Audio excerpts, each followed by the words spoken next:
la mayor parte de los cristianos han leído esta historia. Esta palabra fue tocada por nuestro Señor Jesús.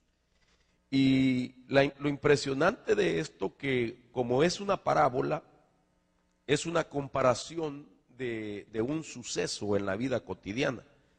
La palabra parábola, desde el punto de vista hebreo y desde el punto de vista griego, dice que es un como ejemplo, es un proverbio, es un refrán, dice el significado, que es algo simbólico, metafórico, dice tanto el hebreo como el griego, pero que tiene que ver con verdades del reino o misterios del reino de Dios, que fueron cosas que se dieron a conocer desde antes de la fundación del mundo. Por eso algunos, cuando hablan de las parábolas, dicen que son como enigmas de la eternidad, enigmas de una eternidad pasada, cosas que eran misterio y que en su momento Dios las iba a dar a conocer. Entonces yo quiero tocar esto con un ángulo totalmente, en parte profético, escatológico, y en parte devocional, para que veamos en esta historia simbólica que Jesús tocó, lo que está aconteciendo en este tiempo, lo que acontecerá en el tiempo final y en un tiempo venidero. El pasaje bíblico que quiero utilizar, pues está en Lucas capítulo 15, verso 13. Quiero leer una versión judía, una versión que se llama Kadosh Israelita, porque me llama la atención lo que dice en algunas palabras. Dice parte de esta narración, dice: tan pronto como pudo convertir su parte en dinero, el hijo menor se fue, oiga esto, a un país lejano.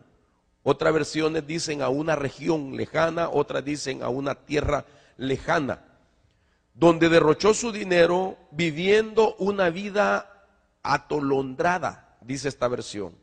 Otras dicen una vida disoluta, una vida en perdición o perdidamente, según algunas versiones.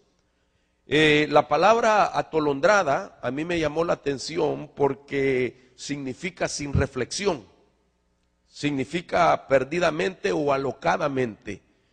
La palabra sin reflexión, como decir que alguien vive la vida sin reflexión, significa que no tiene nunca el momento para pensar si está en lo correcto y volverse de ese camino incorrecto en el que va. Eso significa sin reflexión, sin tener el momento para pensar y volverse de lo que está haciendo, al entender que lo que está haciendo es incorrecto.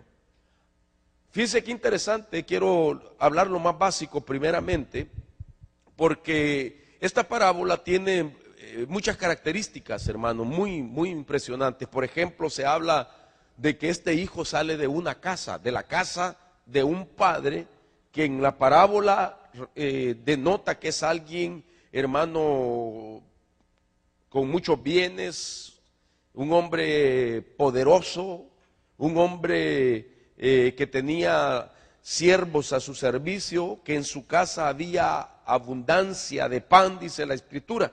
Pero lo que me llama la atención, que este padre refleja al Padre misericordioso.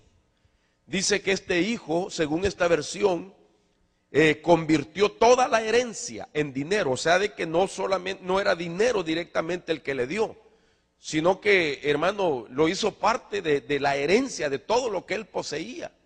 Hermano, prestigio, renombre, posición y claro, hermano, bienes materiales, los cuales él los convierte en dinero, pero le dio toda la herencia y dice que la malgasta esa herencia.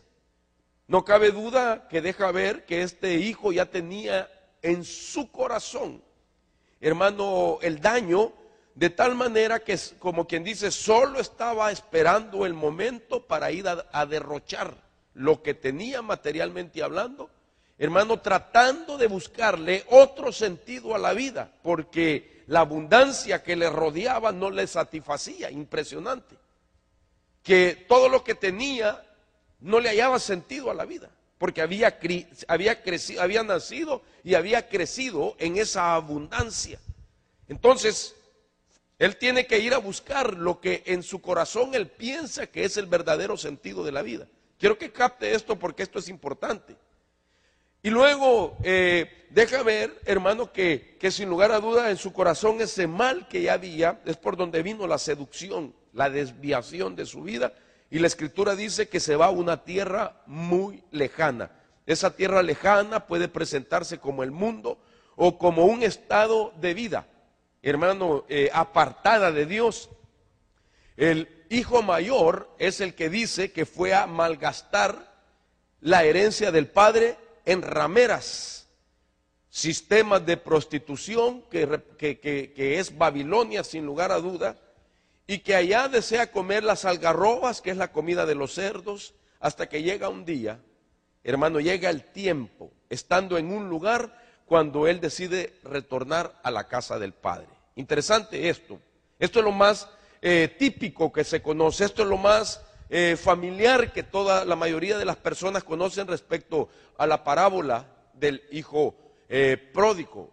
Una de las cosas que a mí me llama la atención es que en esa narración no aparece el término hijo pródigo. Y todos nosotros, cuando pensamos en el pródigo, solo pensamos en aquel que se va de la casa, como que el pródigo es uno que se va de la casa. Sin embargo, alguien puede ser pródigo estando en la casa. Estando en la casa ya es pródigo. Porque la palabra pródigo viene de una raíz griega que significa disoluto. Y disoluto significa carente de restricción, carente de freno en su vida. Significa que no tiene dominio propio en sí mismo. Porque la abundancia no la está viviendo de manera equilibrada.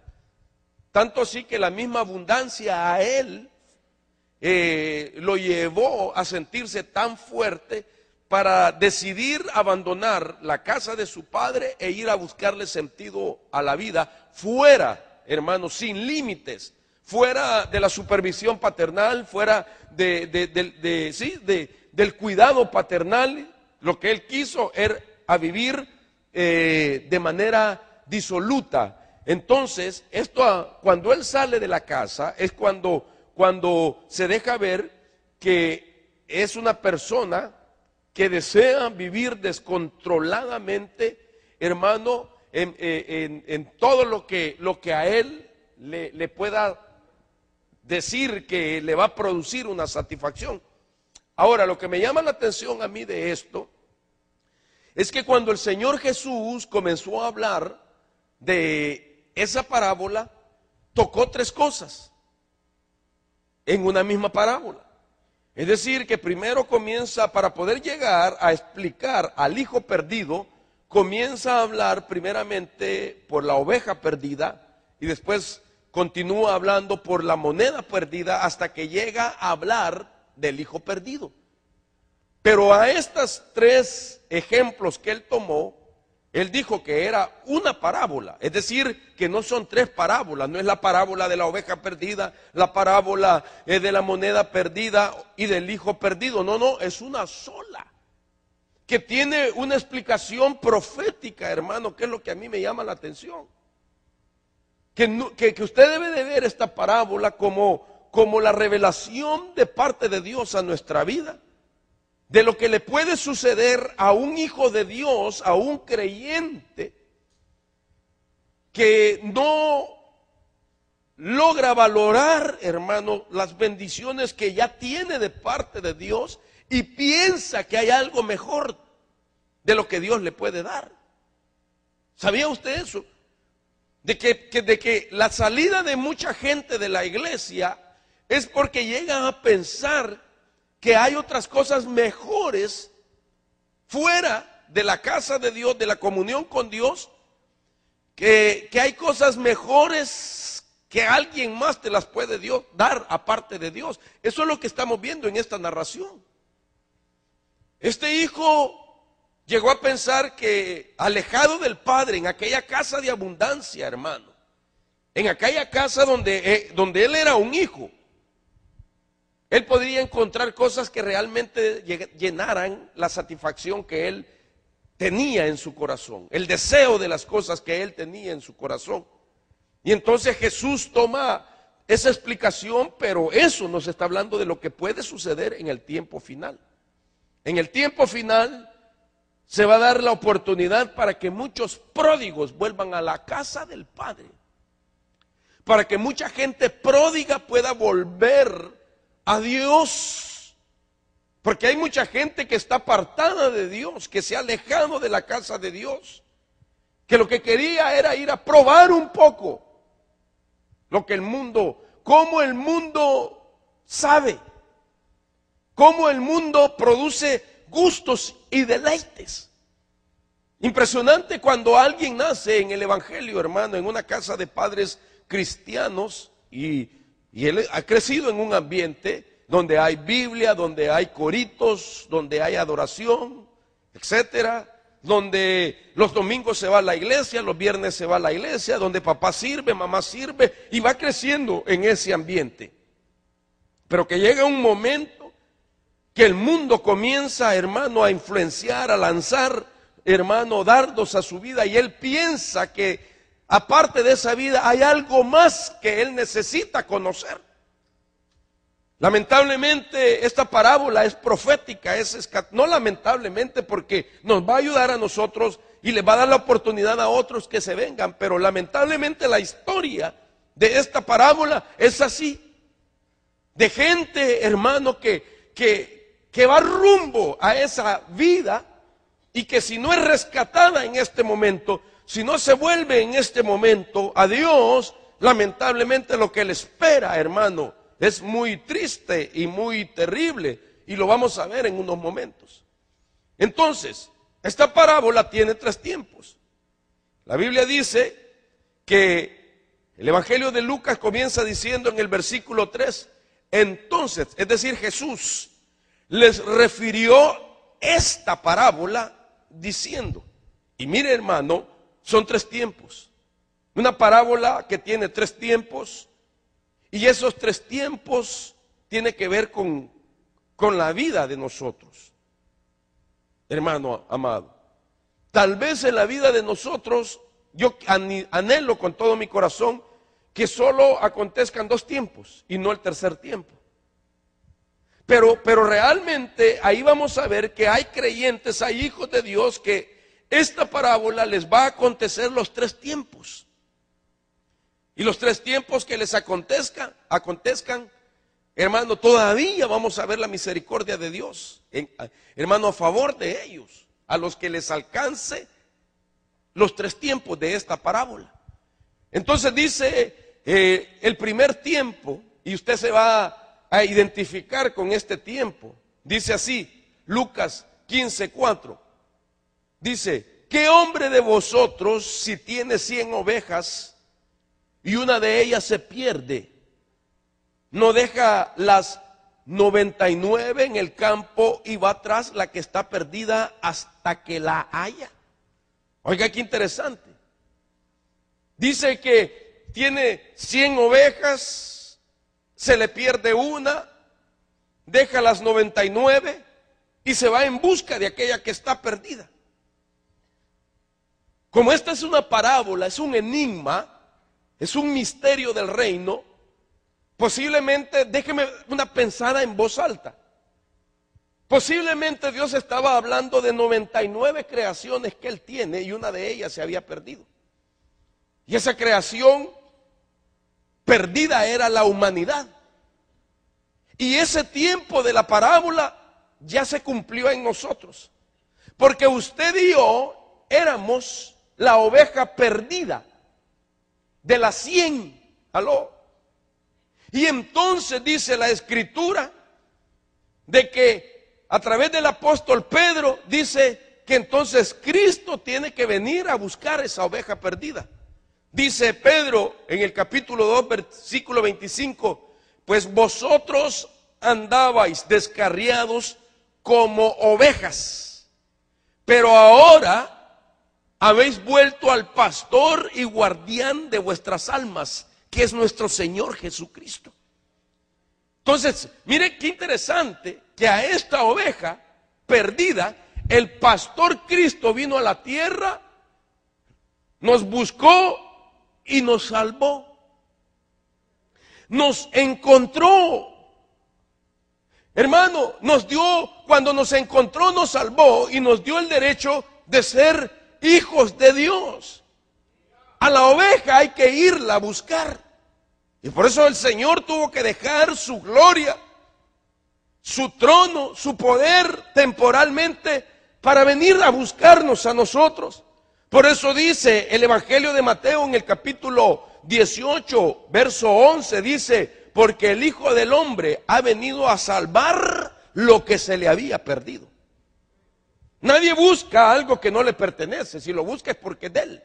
Vino a buscar lo que se le había perdido. Nosotros somos creación de Dios. Nosotros somos una de esas creaciones, de las multicreaciones que tiene Dios. Porque Dios no solo creó al ser humano, Él ha creado otras creaciones y usted era una de esas. Y mire qué valiosa era usted, hermano, como oveja, de tal manera que dejó 99 y vino a buscarlo. Saber dónde andaba usted. Saber, hermano, en qué se había perdido. Como no es tarde de testimonios, no le voy a poner el micrófono. Pero el Señor lo encontró, bendito sea Dios. Dice, hermano amado, que cuando lo halló, hizo una fiesta, se regocijó, dice, y sucede que la haya. En verdad os digo que se regocija más por esta que encontró que por las 99 que no estaban descarriadas. Se regocijó porque el pastor fue a buscar la oveja perdida. Diga usted, ese fui yo, Señor Jesús. ¿Se da cuenta por qué tanta misericordia y por qué tenemos que adorar al Cristo de la gloria y darle gracias al Señor y decirle gracias, Señor, porque realmente usted no quería nada con Dios, hermano? ¿O usted lo andaba buscando al Señor? Él lo encontró a usted. Usted no lo andaba buscando. Usted andaba en religión posiblemente. O usted, como dice el canto ese, no estaba muerto, andaba de parranda. ¿Me entiende? Pero el Señor fue, lo encontró, lo limpió, hermano, con su sangre preciosa derramada, le puso aceite en las heridas, hermano, y lo llama hijo ahora. ¡Qué misericordia! Note entonces, este tiempo ya se dio en nosotros. Esto ya pasó en nosotros, hermano. Que éramos como ovejas, quizás ovejas negras. Algunos de ustedes le dijeron que usted era la oveja, que era alguien la oveja negra de la familia. ¿Ah? O le dijeron pinteada, mitad blanca y mitad negra. A mí sí me lo dijeron, hermano, esta es la oveja negra de la familia. Pero por esa negra vino el Señor. Porque Pablo dice, él vino a buscar, hermano, lo vil de este mundo, lo menospreciado, lo sucio, aquello y aquel y aquella que nadie pagaba ni un centavo por él, que no tenían ya esperanza, ya estaban desechados, ya estaban apartados para destrucción. A eso vino Cristo, a buscarnos y a salvarnos. Ay, hermano, bendito sea el Señor, que si no fue por eso, hermano, quién sabe dónde estuviéramos. Yo pienso en eso. ¿Dónde estuviera usted? Quizás ni estuviera en la tierra. Quizás ya 3 metros bajo tierra. Quizás polvo fuera allá. Otros quizás en cárceles, hermano, pagando años de condena, o otros, hermano, en hospitales, en estado vegetal, enfermos. O otros todavía andarían por ahí perdidos, buscando entre los muertos al que vive, hermano amado. Pero nos encontró el Señor. ¡Qué misericordia! Que te salvó a ti primero que otros de tu familia, que te salvó a ti primero que otros, que tus amistades. Porque Él vino a buscar y a salvar lo perdido. Te encontró, me encontró. E hizo fiesta. Por eso nuestras reuniones es de hacer fiesta. Porque es la fiesta de los encontrados por el pastor de las ovejas y guardián de las almas. Bendito sea el Señor para siempre. Dele palma fuerte al Cristo glorioso. Gracias, Señor, porque nos encontraste. Como que éramos cangrejos, estábamos metidos debajo de las piedras, hermano. Entre el lodo cenagoso, ahí llegó el Señor y nos encontró. ¿Y quién podría decir que de nosotros, mire lo que ha hecho? ¿Qué vas a hacer de eso? Si eso ya no sirve. Mira cómo está todo sucio. ¿Quién puede? Eso ni en una subasta. Ya eso ya no sirve. Quizás al Señor Jesús no sirve ya eso. ¿Para qué vas a comprarlo con tu preciosa sangre? Pero el Señor dice, yo vine a buscar lo que se me ha perdido. Y éramos uno de los 100. Éramos la creación número 100. Porque dejó 99 y vino en busca de uno. Entonces oiga esto, hermano. Entonces esto ya se dio en nosotros. Esto habla de nuestra salvación, que tiene un precio, que tiene un sacrificio, que tiene el viaje más largo que hombre alguno haya hecho. Un viaje de una eternidad pasada, de un lugar que está, quién sabe cuánta distancia, años luz de distancia. Ni la mente humana quizás tiene la idea de qué distancia estaba, hermano, el que hizo ese gran viaje para venirte a encontrar, hermano, al planeta más pequeño del universo. Porque el planeta Tierra no es el más grande. No es el más, hermano, en dimensión, el más importante. Hay otros planetas, las estrellas son más grandes que el planeta Tierra. Sin embargo, Él vino al punto más insignificante quizás del universo, porque ahí tenía gente que se le había perdido. Para venirte a encontrar. Y tú crees que aquel que hizo ese gran viaje tan largo te va a dejar ahorita. Y tú piensas que el problema que estás viviendo es tan fuerte de que Dios no lo puede, hermano, arreglar de un momento a otro. Si Él hizo un viaje tan largo, no tendrá poder para cambiar de momento cualquier situación en nuestra vida. Dios te tiene en sus manos. No estás solo. Ahora, el segundo tiempo de esto, continúa diciendo el Señor Jesús, hermano, siempre en Lucas capítulo 15, pero ahora en el verso 8 dice: ¿o qué mujer si tiene 10 monedas de plata y pierde una moneda, no enciende una lámpara y barre la casa y busca con cuidado hasta hallarla? Oiga esto. Ahora, esta es otra etapa que nos ha pasado en nuestra vida. Si aquella oveja fuimos nosotros cuando Cristo vino a buscarnos por primera vez para salvarnos, ahora la continuación de la parábola es una mujer que ha perdido una moneda. Y aquí hay algo interesante porque, hermano, imagínense que esa mujer, cuando pierde la moneda, dice que lo primero que hace es encender la luz y comienza a barrer toda la casa, dice la narración bíblica.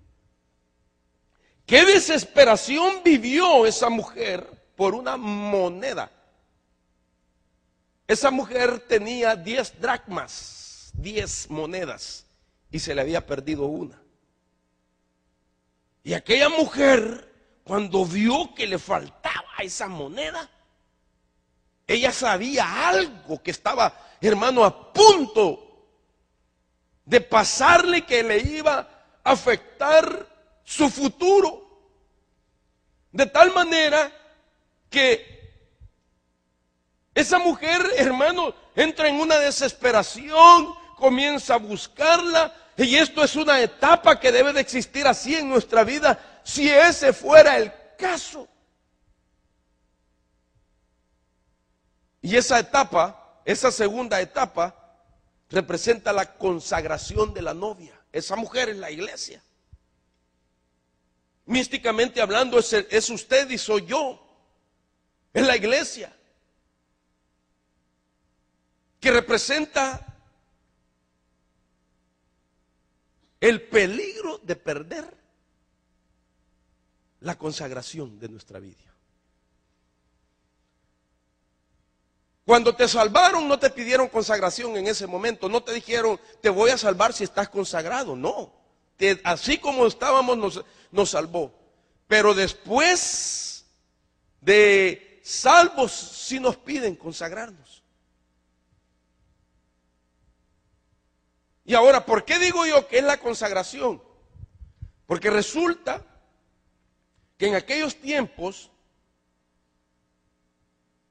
cuando a una mujer se le daban 10 dracmas, era la promesa de boda que le estaba haciendo un hombre. De ahí vienen las famosas arras que se dan en algunas bodas. ¿A usted le dieron arras cuando se casó? Levante la mano, ¿quién conoce hablar de arras? ¿Le dieron arras? Levante la mano los que le dieron arras. Vaya, poquitos. A los demás tienen pena o no están casados todavía.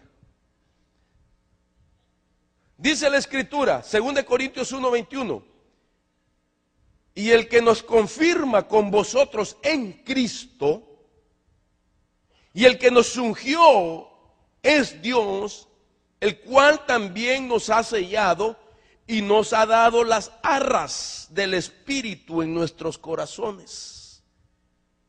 Entonces, una arra es una, dice el significado de esa palabra en griego es arrabón. Arrabón es arras y significa una paga que se da por adelantado como una promesa. Y entonces eso es el Espíritu Santo, el que te lleva en santidad, en consagración. Entonces, esto representa la vida de santidad, la vida de consagración, que en esta segunda etapa sí ya es, hermano, una responsabilidad nuestra. Pero esta mujer había perdido esa moneda. Entonces, y ya venía el novio, ya sabía que se acercaba la fecha y ella había perdido una moneda de las 10 que le habían entregado. Entonces, ¿cómo le iba a decir al novio? Fíjate que perdí una. Fíjate que no soy tan virgen ni tan pura. Fíjate que soy pura, pero pura lata. ¿Se da cuenta? Para ellos representaba que, ¿cómo le iba? Hermano, para este pueblo judío, todos estos actos simbólicos tenían un significado bien importante. Va a decir, ahora va a venir el novio y va a pensar, sí, no estuviste pensando en mí, ¿verdad? Porque ni cuidaste la promesa que te di. No me fuiste fiel, perdiste una moneda. Imagínense qué significado que cuando le encuentra, hace una tremenda fiesta. Y la fiesta que hace posiblemente invirtió más plata en hacer la fiesta que el valor que tenía una moneda.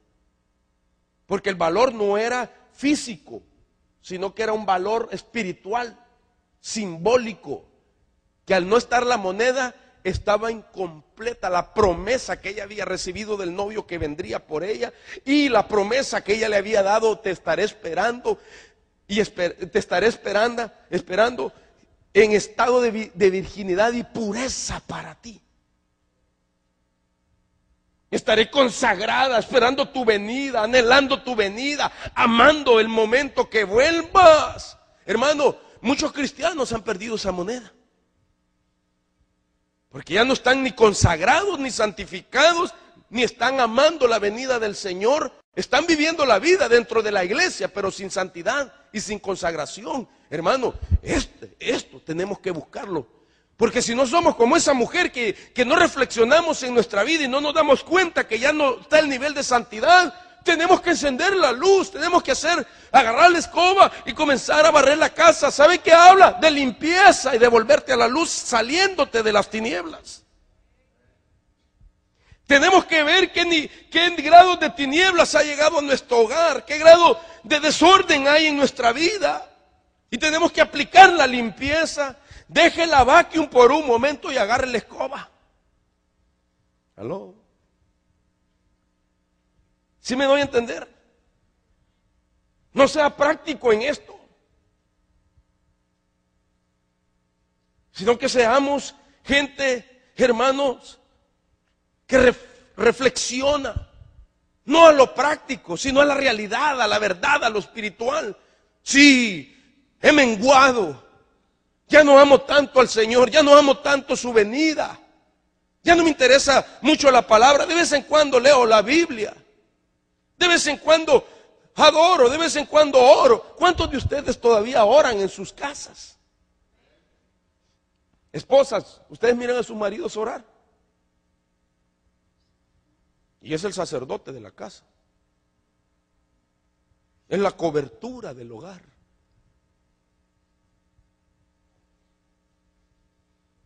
Hermana, usted ora si su marido no ora. Ah, no, es que si él no ora no me inspira. Y hermano, hay mujeres que no oran porque su marido no ora. Pero hay mujeres que sí oran cuando miran que su marido no ora, se afligen y entonces gimen. Gloria a Dios. No pierdas tu moneda. Porque si esto no cambia en esa etapa, entonces se concluye con la siguiente etapa, se pasa a la siguiente etapa del hijo perdido. Aquella mujer, gracias a Dios, que se dio cuenta a tiempo. Barrió, recogió todo y se angustió todo. La habían invitado quizás al té de damas de no sé dónde, al desfile de modas. Iba a ir a ver un desfile de lucir zapatos nuevos. Y dijo ella, no, yo no salgo a eso hasta que encuentre la moneda que se me ha perdido, porque ya viene el novio. Yo no creo en esas despedidas de solteros que se hacen aquí, hermano. Qué gacho, hermano.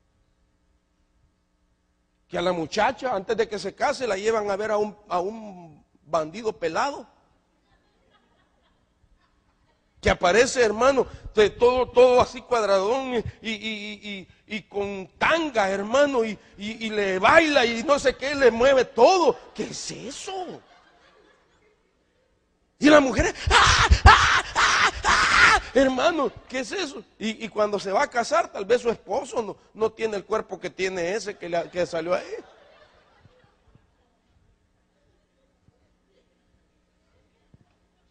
El hermano, todo lleno de celulitis y de un montón de cosas, ¿verdad? Y también los varones, que despedida de soltero, ¿qué es eso?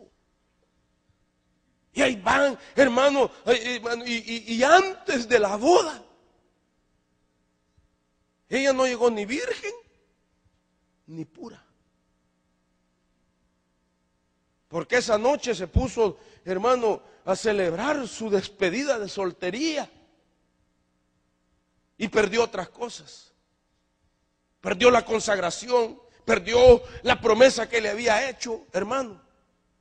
Y no me vaya a malinterpretar que yo soy consciente de que estoy diciendo que quien no fue virgen al matrimonio, ese matrimonio no tiene validez. Le voy a decir algo, hay gente que es virgen, que nunca probó o varón la tocó antes del matrimonio, pero no era pura. Tenía prejuicios en su mente, venía bombardeada en su mente, traía luchas en la carne en su mente. Por eso es que Jesús dijo virgen, Pablo dijo virgen y pura. No es solo virgen, porque la virginidad en Dios no tiene que ver con un filamento, hermano, que está intocable en la parte íntima de la mujer. Hay mujeres que nunca las han tocado, pero su mente ya no es pura. Ha visto cosas, ha oído cosas, está prejuiciada. La Biblia dice virgen y pura, por eso puso el balance, el equilibrio. La consagración te lleva a la santificación, no solo consagrado, sin santificación. Tienes que estar consagrado y santo para la venida de nuestro Señor Jesucristo. ¿Aló? Entonces dice la Escritura, voy a apurarme. Dice 2 Corintios 11:2, dice, porque celoso estoy de vosotros con celo de Dios, pues os desposé a un esposo para presentaros como virgen pura a Cristo. Mire, virgen pura, no solo virgen. Entonces, pero nosotros ahora en Cristo, hombre y mujer, podemos ser virgen. ¿Aló? Si volvemos a la pureza, a las cosas puras de Dios. Si tú eres sanado en tu mente de los prejuicios y liberado en tu mente, tú puedes recuperar la pureza. Y esa pureza te va a ayudar a recuperar tu virginidad. La iglesia tiene que ser virgen y pura en la presencia de Dios. Y eso se llama consagración en nuestra vida. Y este es otro tiempo que tenemos que vivir. Entonces, la moneda perdida nos habla de la pérdida de la consagración de la que es novia y del peligro de perderse la boda del Cordero. La pureza se pierde por los ambientes que rodean a una persona, por los eventos de la vida, puede perderse la pureza. Y por eso nosotros tenemos que recuperarla. Y este es el segundo tiempo que Dios nos concede en esta parábola profética, que recuperemos la pureza, que recuperemos la consagración. Voy a apurarme, hermano, pero hacia donde yo lo llevo es que ya pasamos por la salvación, amén. Estamos en la consagración, amén. La moneda perdida hay que recuperarla, porque si no se recupera, entonces se entra al tercer tiempo, y eso no quisiera que sucediera en usted ni en mi vida. El hijo pródigo realmente es una historia bien importante para todos nosotros, para no caer en eso. Entonces veamos lo que representa.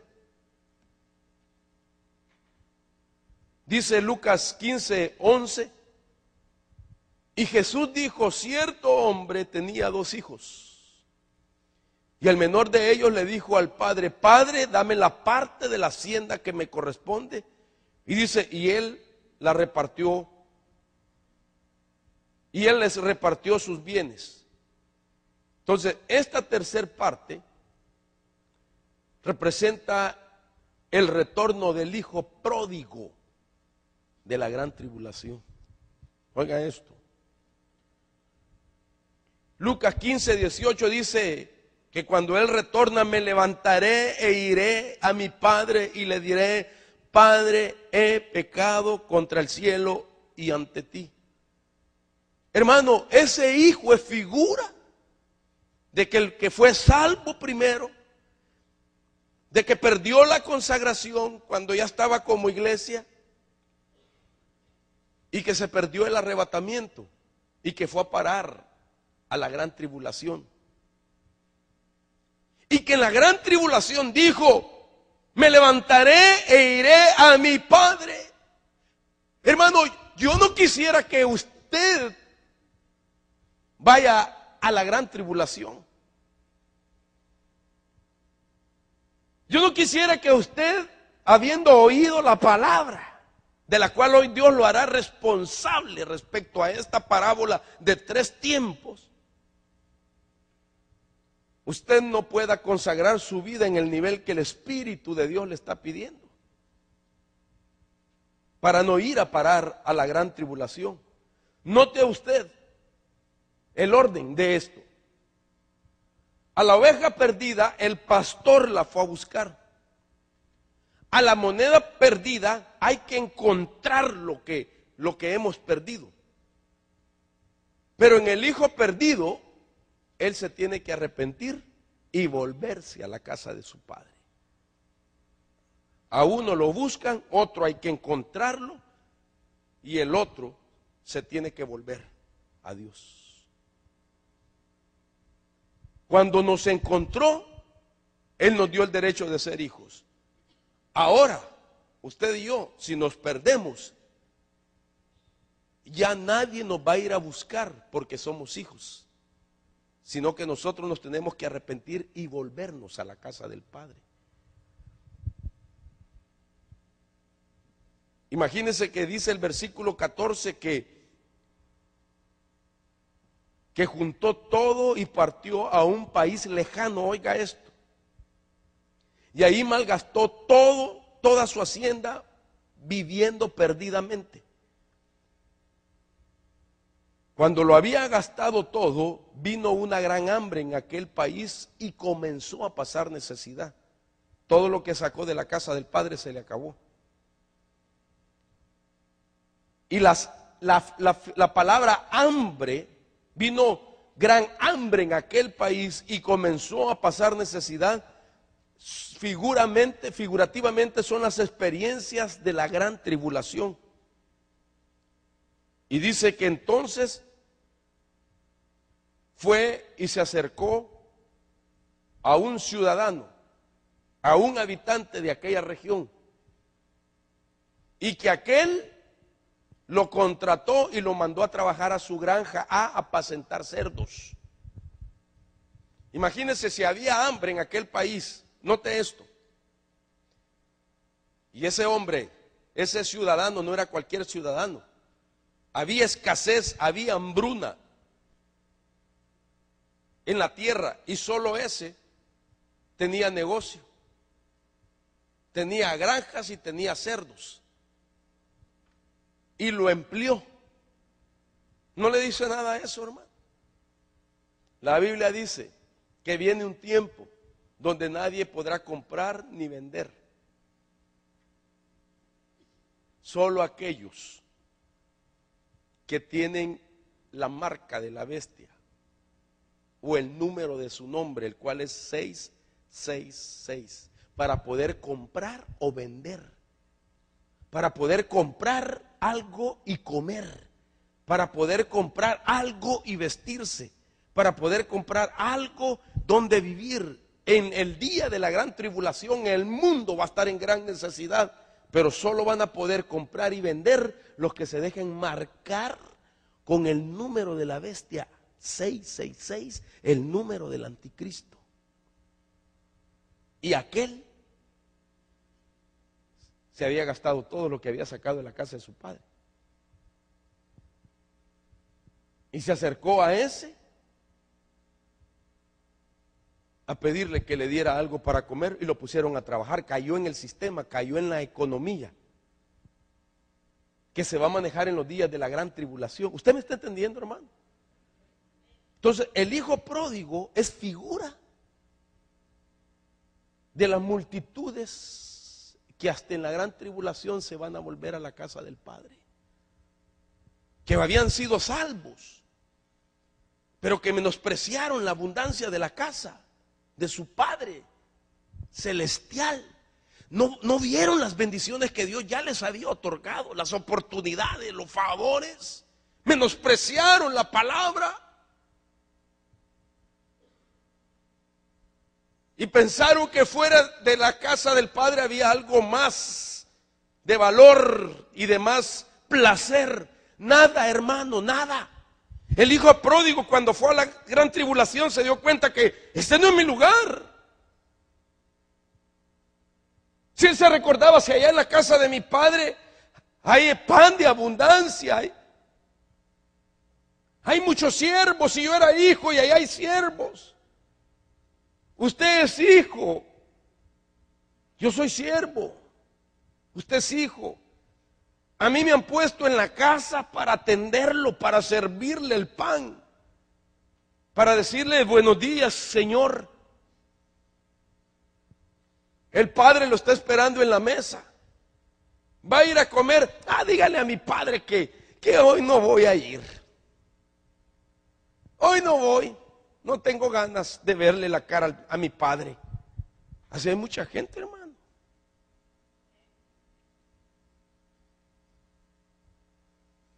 Tenemos que volvernos al Señor. Hoy, antes de que sea demasiado tarde. Que no sea en la gran tribulación que la gente se vuelva, hermano. Mire aquel hijo, hermano, este hijo cuando fue a esa tierra lejana se dio cuenta, este no es mi ambiente.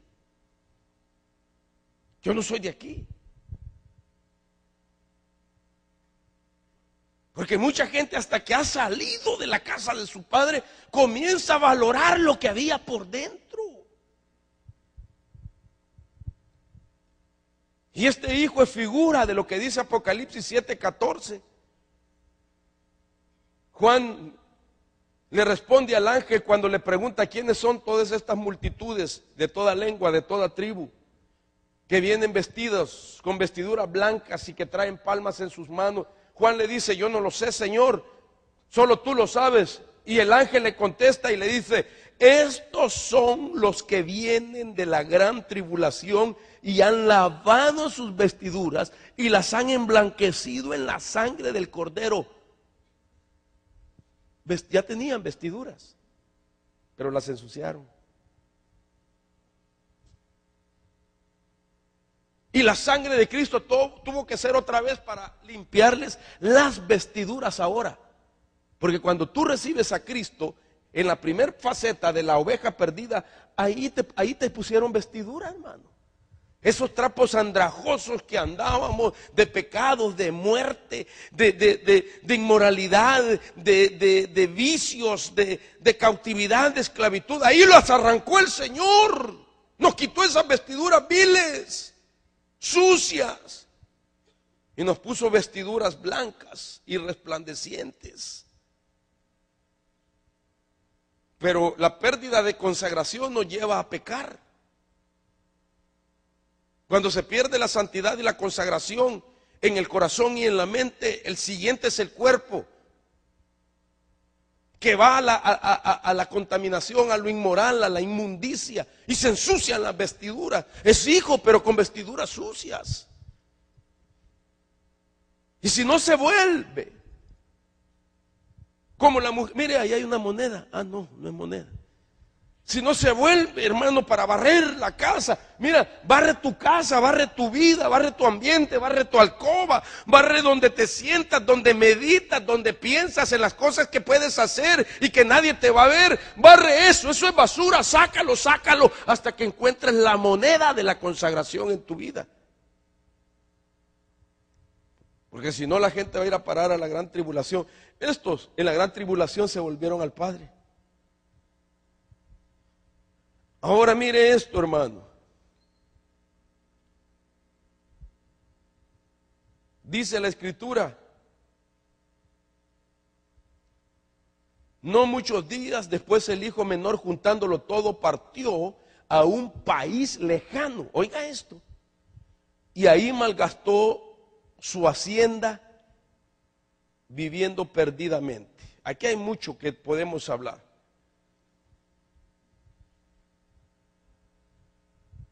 Estos pasajes, Génesis 27, 39, tengo que explicarlos para darme a entender dónde fue que huyó el hijo pródigo. La Biblia dice un país lejano, una tierra lejana, una provincia lejana. Génesis 27, 39 dice, entonces su padre Isaac respondió, la historia de otro hijo, y le dijo, he aquí, lejos de la fertilidad de la tierra será tu morada y lejos del rocío que baja del cielo. Fíjese qué interesante la bendición que le dieron a Esaú. Porque como el padre ya había bendecido a Jacob, le dieron una bendición de la tierra lejana. Y le dijo, lejos estés de la fertilidad y lejos estés del rocío. ¿Sabe qué quiero decir con eso? Que cuando el hijo pródigo se fue a una tierra lejana, se fue a un lugar que estaba lejos de la fertilidad y lejos del rocío. Allá no podía dar frutos de hijo cristiano. Aquella tierra ya no le servía hablar en lenguas. ¿Me voy a entender? Como que alguien en el mundo, hermano, se fue al mundo y hablando en lengua entre los mundanos. En una cantina hablando, y así dice él, en una cantina. Hablando lenguas en un baile. Así dice el Señor con el que está bailando. Papayito mío. O el hombre, ¿verdad? Así dice el Señor, mamacita.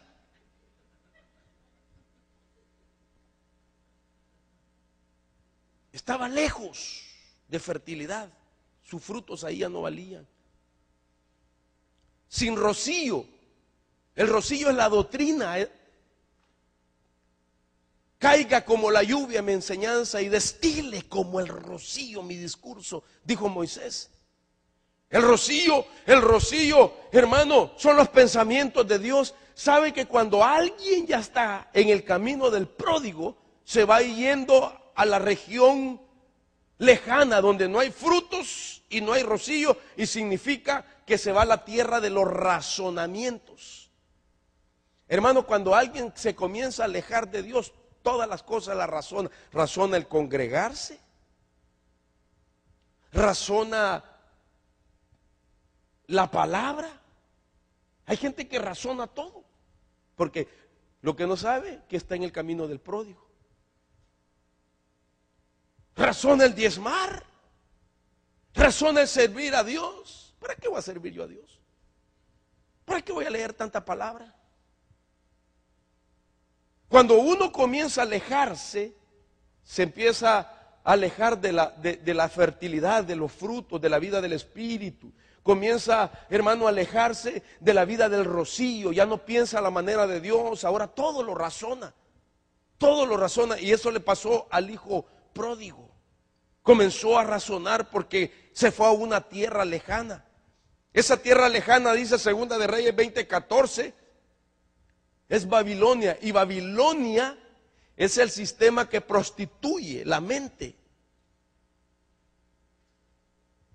Dice: entonces el profeta Isaías vino al rey Ezequías y le dijo: ¿qué han dicho esos hombres y de dónde han venido a ti? Y Ezequías respondió: han venido de un país lejano, de Babilonia. Y cuando usted lee toda la narración, dice que cuando vinieron esos visitantes de un país lejano a la casa de Ezequías, lo que empezó a enseñarles era la riqueza, la abundancia. Miren todo lo que tengo, miren todo esto. Y el profeta se enojó y les dijo: tú, en otras palabras, te vanagloriaste con lo que tenías y no le diste la gloria a Dios, y le enseñaste a Babilonia todas tus riquezas, como el hijo pródigo que con riquezas se fue a una tierra lejana.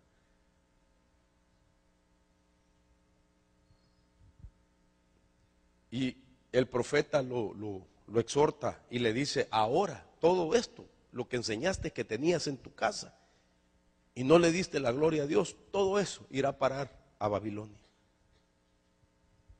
Pero oiga esto, hermano.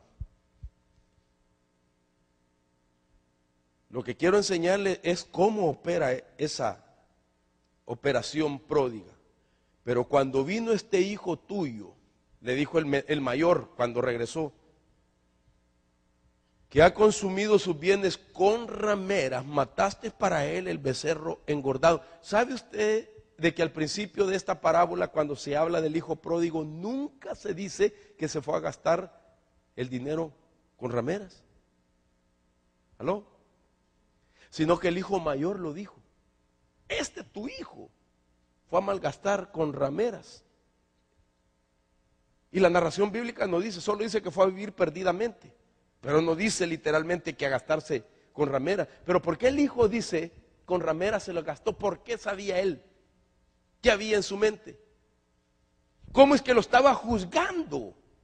Si el hijo se había perdido, no sabían de él. Desde que salió de su casa no se supo de él hasta el día que regresó a su padre. ¿Sabe cómo se llama eso? Proyección psicológica. Y el concepto de la proyección psicológica dice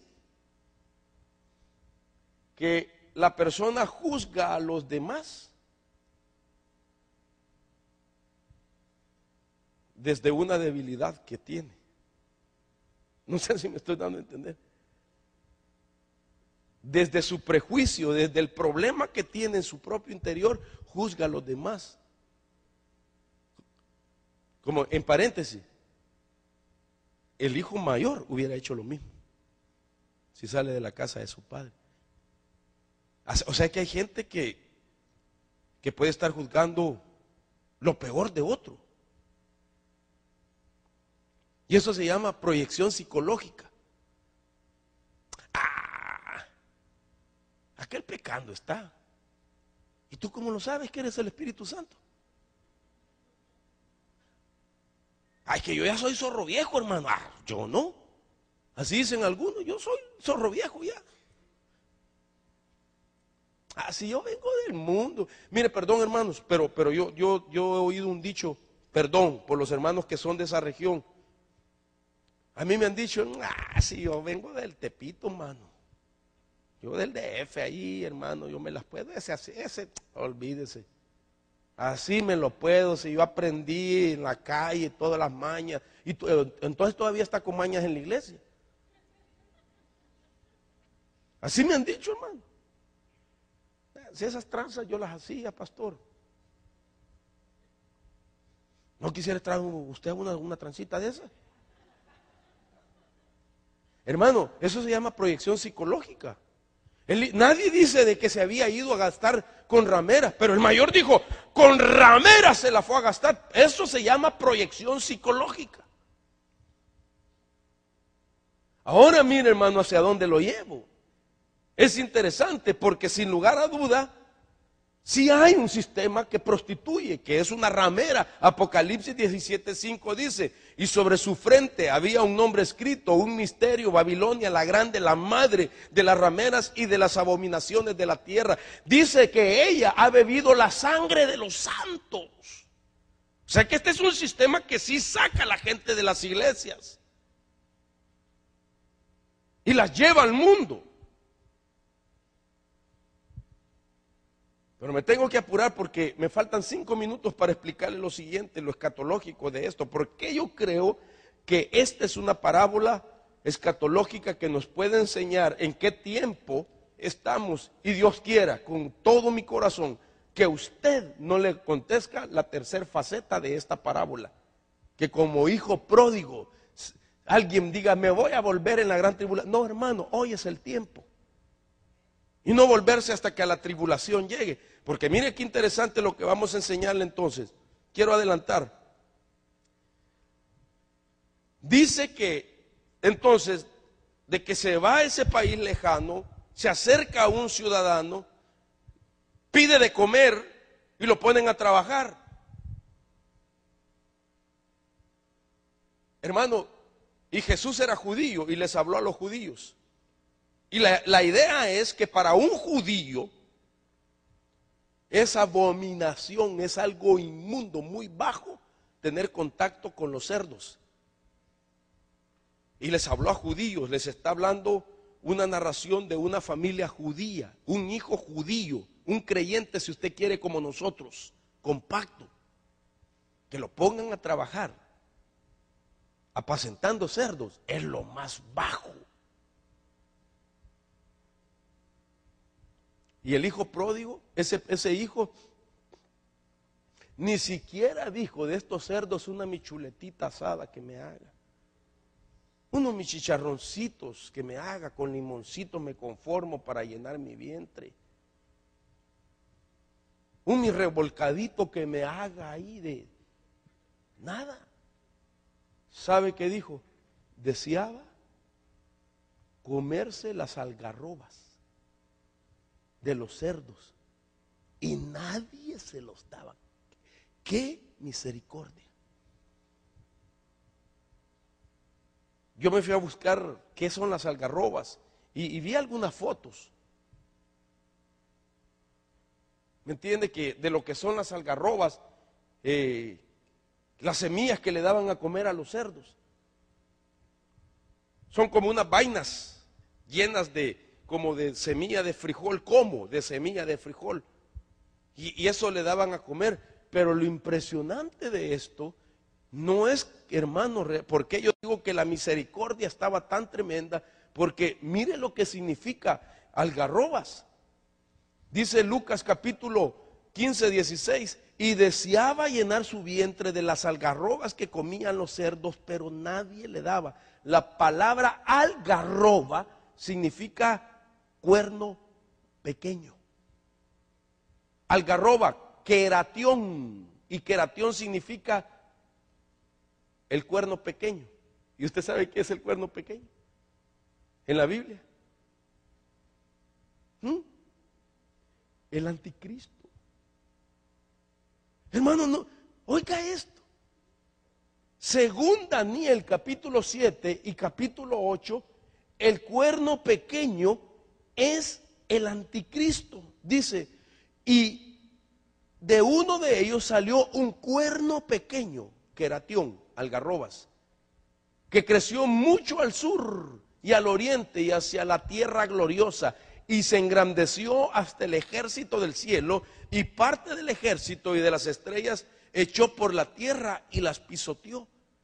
Daniel 7:8 dice, mientras yo contemplaba los cuernos, sea que otro cuerno pequeño salía entre ellos, y delante de él fueron arrancados 3 cuernos de los primeros, y aquí que este cuerno tenía ojos como de hombre y una boca que hablaba grandes cosas. Resulta entonces que lo que él estuvo a punto de comerse es la comida del anticristo. La palabra algarroba significa cuerno pequeño.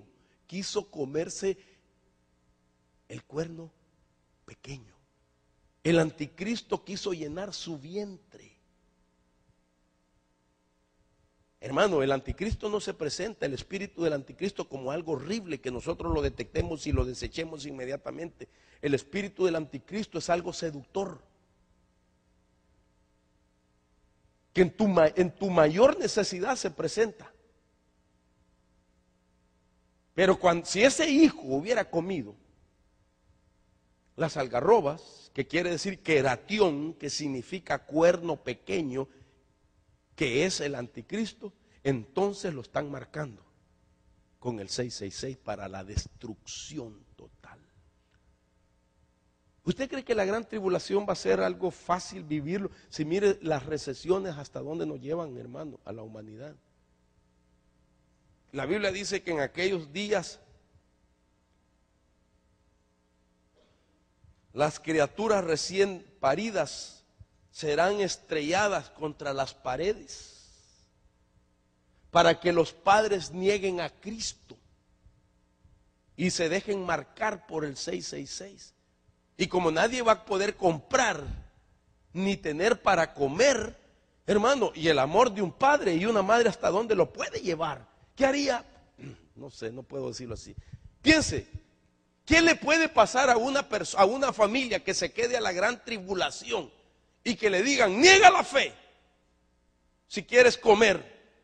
Y diga, no niego a mi Cristo. Ok, vamos a destruir a tu hijo, ahí va contra la pared. Está bien.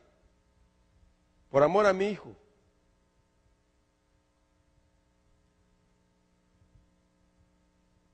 ¿De qué me sirve? Dirá ahorita. Pónganme la marca. Prefiero que mis hijos coman. ¿Sí? Pero negó la fe. Lo van a borrar del libro de la vida. Lo van a lanzar al lago de azufre.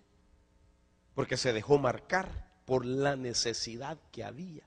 Por eso, hermano, hoy es el tiempo. Hermano, ¿qué te impide consagrar tu vida? Si la gente será capaz que por amor a su hijo prefiere una marca en aquellos días, ¿por qué no mejor por amor a tu hijo? Abandona las cosas que te están llamando la atención y te vuelves al Señor con todo, espíritu y alma y cuerpo, por amor a tus hijos. Dele palmas al Señor de la gloria. Esto es impresionante, hermanos. Porque aquí dice Apocalipsis, y hacía que a todos, pequeños y grandes, ricos y pobres, libres y esclavos, se les pusiese una marca en la mano derecha o en la frente, y que ninguno pudiese comprar ni vender, sino el que tuviese la marca o el nombre de la bestia o el número de su nombre. Entonces, este hijo es figura de aquel hijo que vivió sin reflexión en su vida y que vino y gastó toda la herencia de su padre y fue a la tribulación, y hasta ahí se va a volver al padre. El hijo pródigo deseaba comer las algarrobas, el cuerno pequeño, el anticristo. Estaba a punto de caer en el sistema del 666. Estuvo a punto de ser marcado para que así pudiera comprar y vender. Sin embargo, ahí la misericordia de Dios le dio una oportunidad. Por eso nosotros hemos hablado de los 3 grupos de cristianos.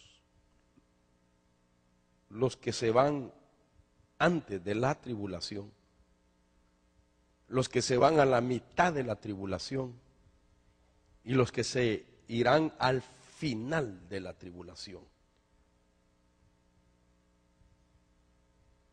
Cebada, trigo y uva. La cebada es primicia, arrebatamiento. El trigo es cosecha, ahí está en la Biblia, la mitad de la tribulación. Y la uva van a lagar para ser pisoteados, la ira.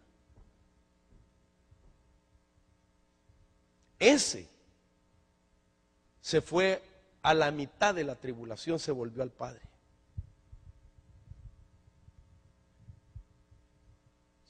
Cuando estuvo a punto de comerse las algarrobas, cuerno pequeño, el anticristo, se acordó: en la casa de mi Padre hay pan en abundancia. No, yo me levantaré e iré a la casa de mi Padre y le diré: Padre, he pecado contra el cielo y ante ti. Hazme como uno de tus jornaleros. Y dice que cuando el padre lo vio, lo abrazó y dio orden a sus siervos: vístanlo, cálcenlo y pónganle un anillo y maten el becerro engordado y hagámosle fiesta, porque este era mi hijo. Oiga esto, y aquí termino y lo voy a explicar en la otra. Este era mi hijo que estaba, ¿qué dice? ¿Ah? ¿Sabe lo que quiere decir perdido? En griego, que estaba apolioni. La palabra apolioni viene de Apolión. O sea que Apolión, capítulo 9 de Apocalipsis, lo atacó. Y Apolión significa destructor, lo destruyó. Y Apolión es la quinta, entra en escena cuando se suena la quinta trompeta. Y cuando se suena la quinta trompeta, es el comienzo de la tribulación. Usted y yo ya no tenemos que estar aquí, porque entonces nos vamos a enfrentar a Apolión y Apolión va a destruir. A este no solamente, hermano, lo atacó el sistema de la ramera, este no solamente estuvo a punto de ser marcado por el 666, sino que a este lo sacó de la, hermano, de la comunión del Padre, Apolión. Apolión lo iba a terminar de matar. Eso dice el griego. Mire, voy a terminar todo esto y vamos a orar porque hay ministración de los elementos del pan y el vino. Dice: y este mi hijo, déjeme, voy a retroceder un poco.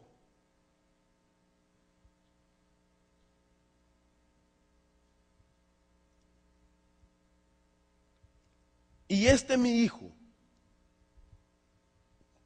estaba muerto y ha vuelto a la vida, estaba perdido y ha sido hallado, y comenzaron a regocijarse. Esta palabra perdido que está subrayada es apolumi. del griego 6:22, que quiere decir destruir, perder, matar. La 6:22 es la raíz de donde viene la palabra Apolión. Apolión es la palabra 6:23 que quiere decir destructor, Satanás, el destructor, un ángel del abismo, dice el griego. Entonces, de la palabra perdido, Apolumi, este era mi hijo Apolumi. La raíz de donde nace la palabra Apolión. Sin Apolumi no hay Apolión. De tal manera que si era un hijo Apolumi, hijo perdido, era un hijo que detrás de él estaba Apolión para destruirlo. Eso, que lo hayan sacado de ahí, es misericordia. A muchos de ustedes, quizás a mí también, ni cuenta nos dimos el ataque que Apolión nos hizo para tratar de destruir nuestra vida, nuestros hogares, nuestra familia.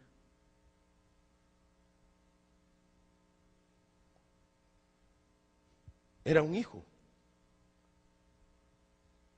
era el hijo menor que no había madurado todavía, que no había valorado la abundancia que tenía en la casa del Padre.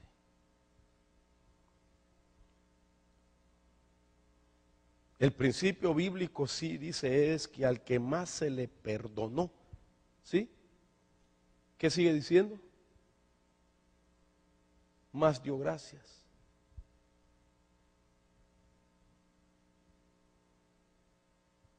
¿Qué tanto le han perdonado a usted en su vida? Dice que al que más se le perdonó, en otras palabras, es el que más tiene que dar gracias. Porque sinceramente no nos merecíamos nada, hermano. Y Dios te perdonó. Ahora, si no somos agradecidos así, wow. Como aquí no hay ni uno, ¿verdad? Los no agradecidos van a recapacitar en la gran tribulación. Y van a decir, allá había pan, hombre. Y yo aquí perezco de hambre. Y pido algarrobas y ni siquiera me las quieren dar aquí. Qué barbaridad más bárbara de haber dicho, ¿verdad? Aquí sí son injustos, ha de haber dicho. ¿Y qué esperaba? Si estaba en un país lejano, donde no hay fertilidad y no hay rocío, no hay pensamientos de Dios, ahí no valen los frutos de un cristiano.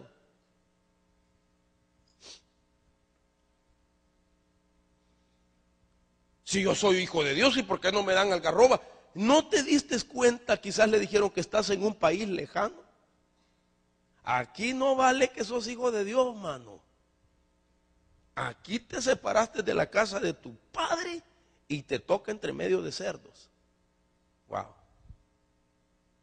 Ah, pero yo soy hijo de Dios. Vuélvete a Él, pues, le dijeron. Si eres hijo de Dios, ¿qué estás haciendo aquí? Y tienen razón, ¿verdad, hermano? Mire, hermano, este es un tiempo para volvernos a Dios con todo nuestro corazón. Y yo le vengo diciendo, Dios me ha puesto en estas últimas semanas a predicarles temas escatológicos, devocionales, de reflexión.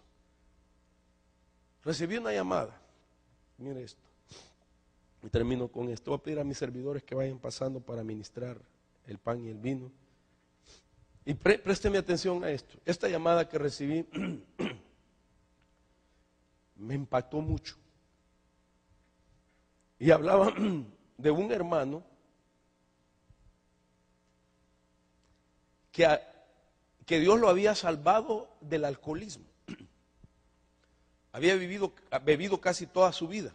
Desde joven bebió mucho.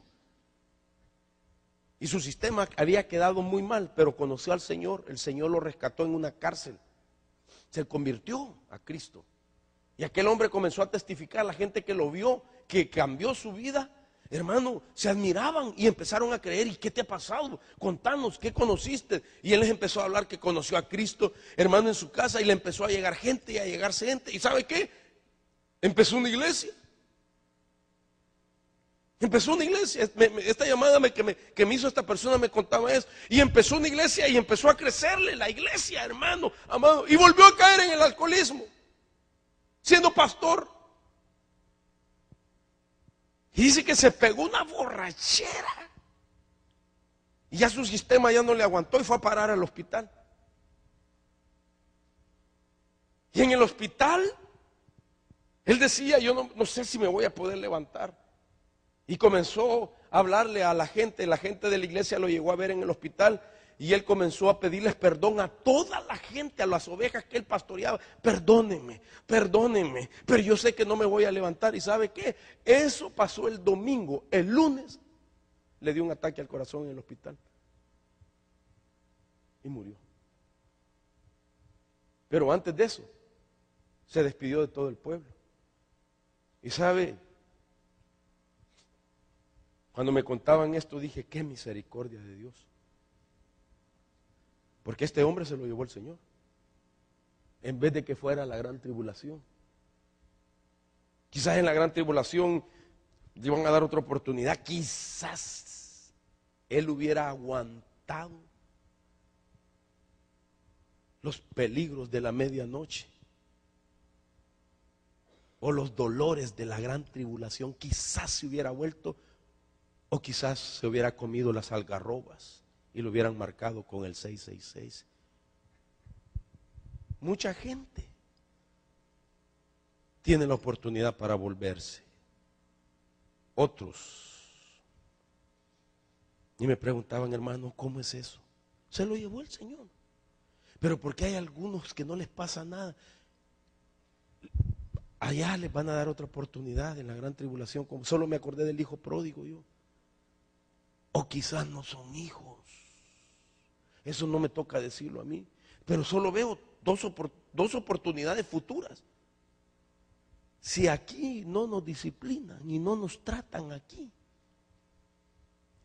la gran tribulación será el trato para los pródigos.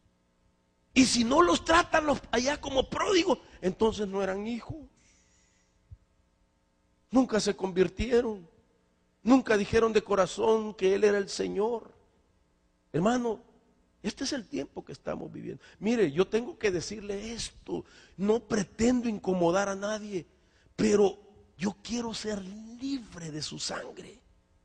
Y no como Pilato que me lave las manos, pero sí quiero ser libre de su sangre. Y que no digan ustedes nunca, el hermano Mario nos predicó esto.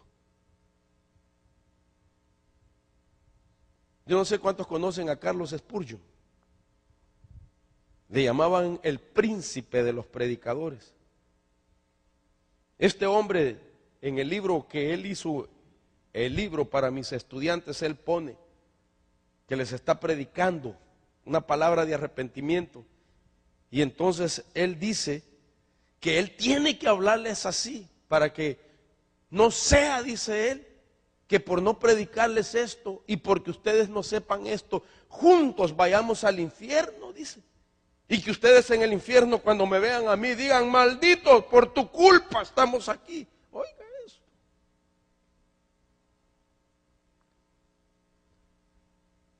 Este evangelio es la única alternativa para la humanidad. No hay otro camino, hermanos. No hay otro camino. Y a usted y a mí se nos presentó ese camino primero que otros. Y eso es misericordia. No dejes a Jesús por nada. Y reflexiona en tu vida, tu nivel de consagración. Y no esperen, me van a dar otra oportunidad. Así me dijo un hermano. No, hermano, yo no me voy, yo me voy a arreglar allá en la gran tribulación. Me dijo, así me lo dijo, hermano. Y yo me quedé asombrado. Y me había oído predicar por 8 años él a mí. Me dijo, no, hermano, yo creo que yo no puedo cambiar. Yo allá en la gran tribulación tal vez me arreglo. Yo dije, Dios mío, este hombre no tiene nada de esperanza. Ah, no, pero tengo fe. Sí, es posible que tenga fe, pero la fe no es mayor que la esperanza. La esperanza es mayor que la fe. El amor es mayor que la esperanza. Pero la esperanza, dice, el que tiene esta esperanza, no el que tiene esta fe, el que tiene esta esperanza se purifica. ¿La esperanza en qué? En la venida del Señor.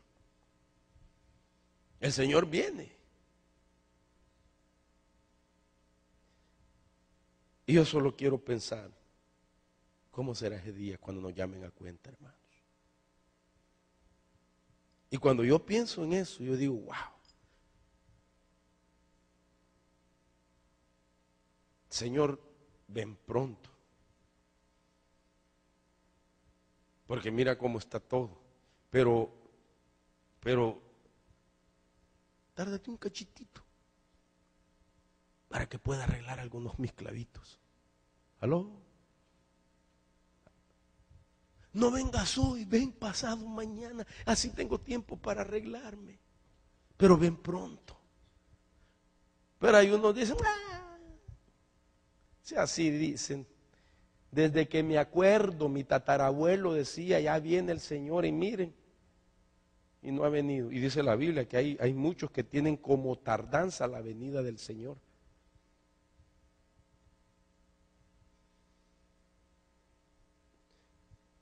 Fíjese que yo conocí a un pastor que tenía un hermano que tomaba también mucho. Y esto fue en El Salvador. No sé si hay gente del Salvador aquí. Bueno, sí. No digo el nombre del pastor porque no quiero, ¿verdad?, meterme en problemas. Pero este hermano, un pastor de iglesia grande, le llegaron a decir, mira, allá está tu hermano otra vez tirado en el parque, se llama el parque Ula Ula. Yo le he contado ya hace algunos años. ¿Y sabe lo que fue el pastor?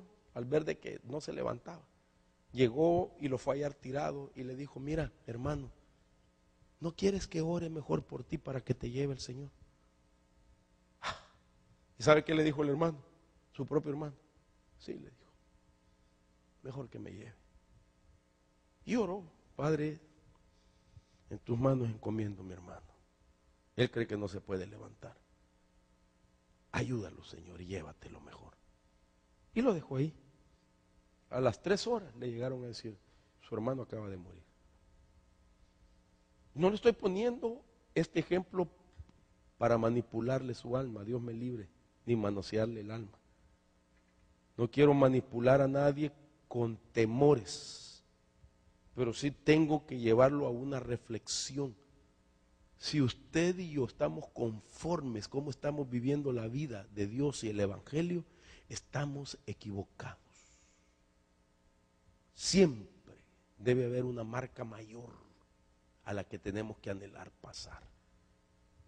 Usted y yo no podemos vivir la vida como que ya lo alcanzamos todo en Evangelio. Va, ya no tomo, ya no bailo, ya no mujereo, hombreo, diría la mujer, ya no hombreo yo.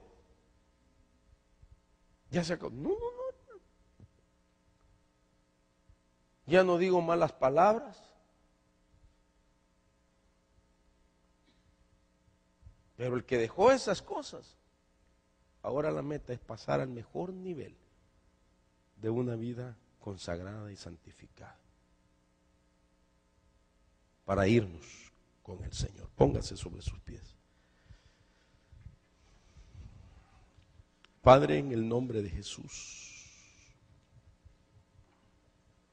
bendecimos esta mesa que es la mesa de la comunión.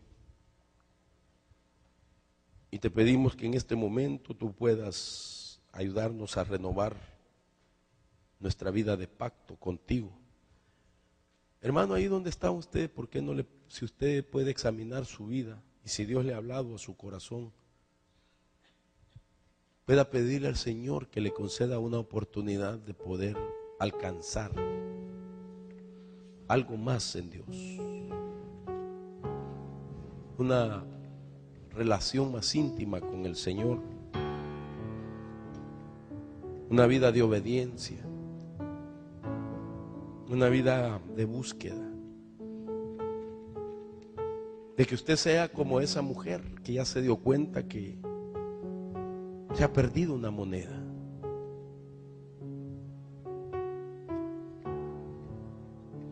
Y que ya viene el novio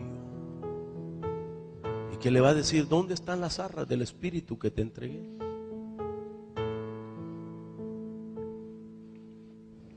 Yo entiendo que hemos tenido pruebas, momentos difíciles, pero no es por eso que se debe endurecer nuestro corazón, hermano.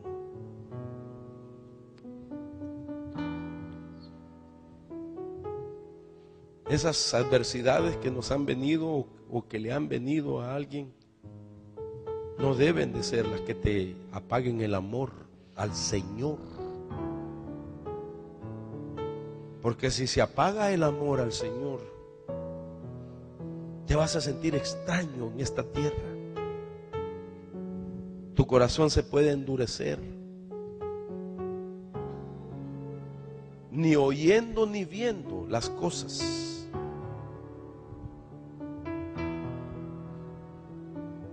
Le darás importancia. Si hoy el Señor nos ha permitido que nos reunamos y no has tenido una presión en tu vida, ¿qué te impide volverte a Dios con todo tu corazón? ¿Qué te impide mejor volverte al Señor ahora? Y no esperar, hermano, que venga lo más difícil para clamar. Mira esa pantalla.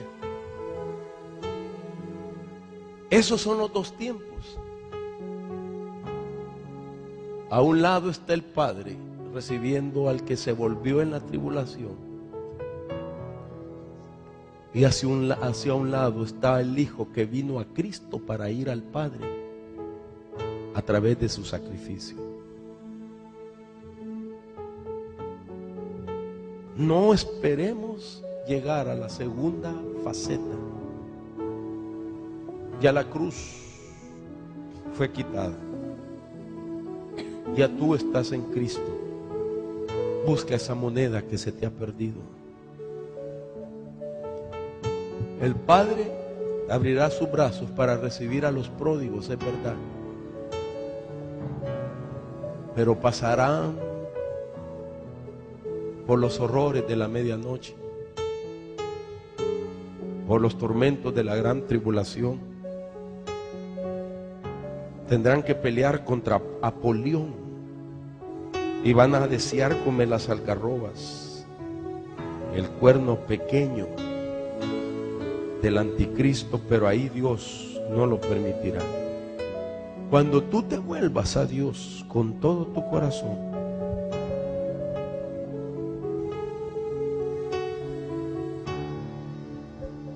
te darás cuenta todo lo que tienes del Señor, toda la abundancia de la casa de tu Padre, todo el pan